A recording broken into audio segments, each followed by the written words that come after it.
그 안에서 너희도 진리의 말씀 곧 너희의 구원의 복음을 듣고 그 안에서 또한 믿어 약속의 성령으로 인치심을 받았으니 이는 우리의 기업의 보증이 되사 그 얻으신 것을 속량하시고 그의 영광을 찬송하게 하려 하심이라. 성령 하나님께서 인쳐주시고 기업된 것을 보증해 주셔서 끝까지 이 기업을 우리가 가지고 갈 수 있도록 함께 해주신다.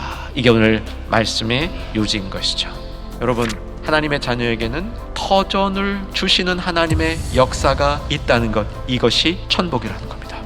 근데 그 임무가 뭐냐면 그 터전을 통해서 하나님의 통치, 하나님의 살아계심, 하나님의 뜻, 하나님이 계신 곳은 이런 곳이구나 라는 것이 나타나야 한다는 것입니다.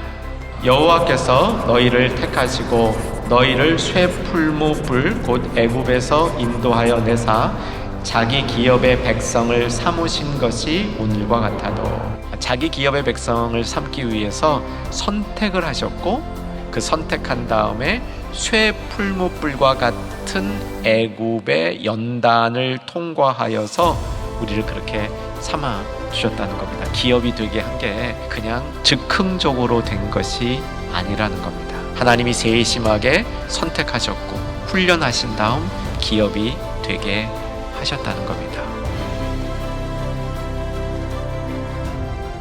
하나님 백성이 필요한 겁니다.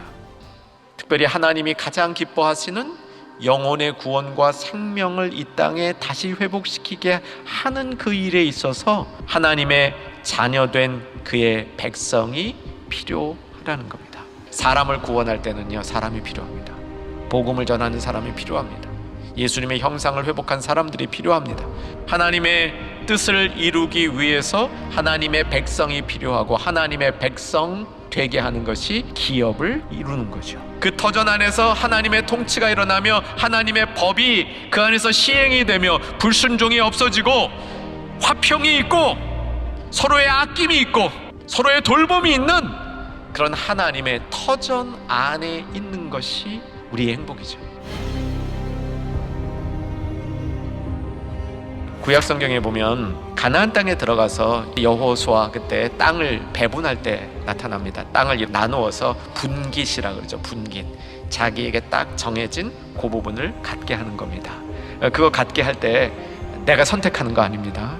하나님이 은혜로 지정해서 나누어 주는 겁니다.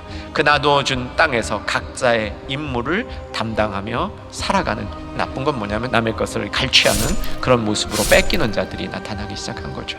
구약 성경에는 이렇게 뺏긴 자들의 유업을 되찾는 길이 두 가지로 설명이 되고 있습니다.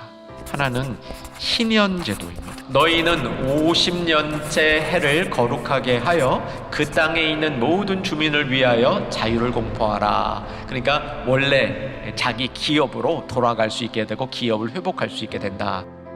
또 하나는 어떤 사람이 어떤 이유에든지 자기의 기업을 상실한 경우 기업 물을 자가 있는데 기업 물을 자가 대신 값을 지불해주면 그 기업을 되찾아서 원주인에게 돌려줄 수 있었습니다. 룻기죠. 희년제도와 기업 물을 자, 이 두 가지는 모두 다 예수님을 바라보고 있습니다.